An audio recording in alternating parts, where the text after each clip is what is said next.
Yo, what's up guys?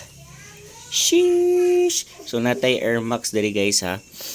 So kinsa may kabalo mag-restore aning Air Max nato diha. Good shit pa man ibay. Good shit pagyud kay ni siya og leather oh. Original nga Air Max guys. Nakatsada lang ani niya. Intact pa iyahang diri. Oh, intact pa yan diri oh. Apil diri oh. Intact pa na. Labaray kulang ani. Yun no, intact pag ina siya lods.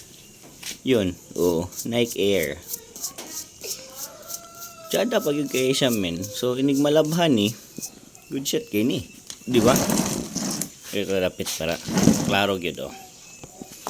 Para dili against the light na. Oh, intact pag yung kaya na siya guys. So diri base ayang sa sulod. Ini yang Nike diri. Yun intact pa kay sa tanan oh. Diba? Gwapo pa po kayo niyang liston. Yan. Yan lang na to yung size ani. Wala na yung size guys. Yung size ani wala na. Di na kita na US 10.5 dahil siya. US 10.5 yung size ani. Pero wala na. Yun. Nabtan siya expiration guys. Pero ang nakatsada sa iya is gwapo pagid siya. Labhan ta ni.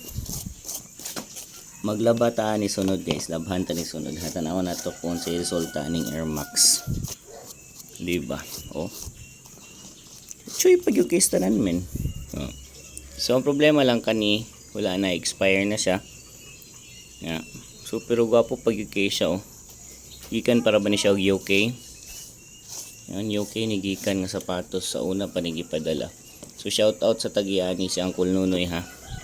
Shout out kay Uncle Nunoy. Iyahan yung sapatos men. Gwapo na siya mga sapatos kay puro mga original. Ikagawas. Dala ni Auntie Jeanette. Oh, choy pagigayo.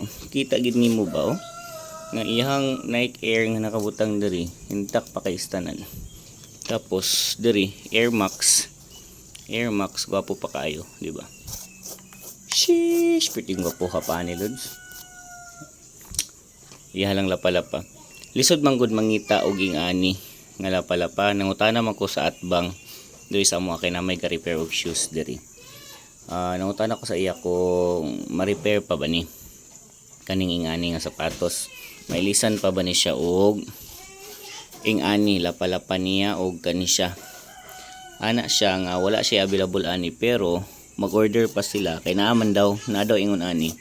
Nigabot daw ato ilang orderon nga magtanaw sa sila sa Manila kung naa ay ha na dayon ko niya ingnon kung pwede na kung na sila stock kay tanan nga size daw ang kwaon niya. So meaning tanan nga size apil na ni siya nga size. Kay daghan magukay ga prepare pa sa iha gihapon gipakita niya sa kuha gihapon Air Max gihapon ingani gihapon pero gamay ra tog damage iha pero ni action ni siya expire. So kaning Air Max guys, choy kay ni. Ito good shot pa kay ning Air Max ba oh. Ayos pag yung case oh. So ang buhaton na to ani guys, pakita na ko sa inyo ha next time ato ning labhan ang Air Max. Yun. So kaning Air Max is niagi na ni siya tahi na raw. Oh, ang lapalapa oh, good shot pa kay lapalapa oh. Natahi lang siya diri. Yung kinapatahi na daw ni Uncle Nunoy sa una. Yan. Iya daw ning napatahi kay panigurado daw nga di malangkat pero di man basta-basta malangkat. Good kay original man good ni nga Nike. Yan, gipatahi lang gid niya abot sa tripping ani. Oh, now. Yan lang yung gipatahi. Now, patahi niya. Oh. Yan. Oh, good pa kay lapalapa, wala man ni siya nalangkat. Gipatahi lang gid daw niya. So good shot pa kay na siya. So, yun guys, so kita-kita ta sunod pakita na ko sa inyo halabhan ta ni. Kani labhan na to ni, pakita na to sa inyo kung unsa ni siya ka good shot ning leather ani. So, gwapo pa gyud kayo. Ayos pa kay ni tanan lods. Wa pa gyud damage ba? Kita na to otro ha. Pero you know, Air Max good shit. Yun. Ayos pa kay na siya nga Air Max lods. Oh. Ang size ani US 10.5. So meaning kung 10.5 ni naani sa 44 ata. So dako siya nga shoes. 10.5. Nasa mga lagi Ay, UK dito, 10.5. Murag duda ko ani, nara ni sa mga 42. UK mo dito US di ay.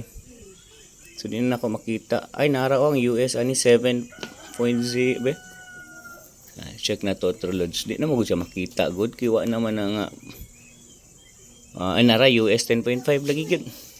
So, US 10.5 na siya sa mga 44, size 43. Basta nara diha.